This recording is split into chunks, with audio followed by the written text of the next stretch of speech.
Devotional Thursday, 18th of June. Mark Mittelberg tells a story about the power of a single act of kindness. On his way home one afternoon, he nipped into the local shop to buy a few essentials, and while there decided to buy a bouquet of flowers for his wife. As he was waiting to pay, an elderly lady ahead of him noticed the flowers. "Is it your wife's birthday?" she asked. "No," Mark said, "I just wanted to surprise her." The woman said, "My late husband used to do that for me.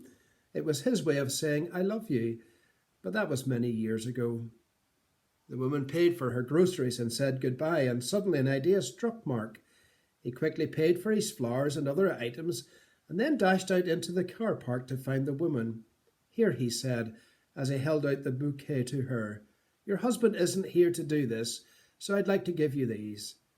The woman was so moved by this gesture that she invited Mark to visit her nearby apartment for a cup of tea, and while they sipped the tea, she brought out old pictures of her husband and reminisced about the past.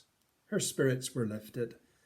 After that day, Mark rarely thought about that woman, but he stayed alive in her memory. More than 10 years passed, during which Mark moved a few times before settling in Chicago. Somehow the woman tracked him down one Christmas and sent a box full of antique toys for Mark's children.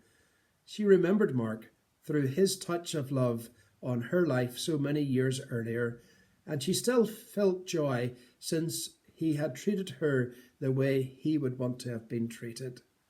The scriptures teach us, do not merely listen to the word, do what it says.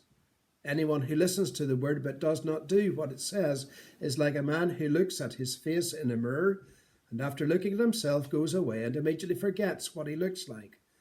But the man who looks intently into the perfect law that gives freedom and continues to do this, not forgetting what he has heard, but doing it, will be blessed in what he does.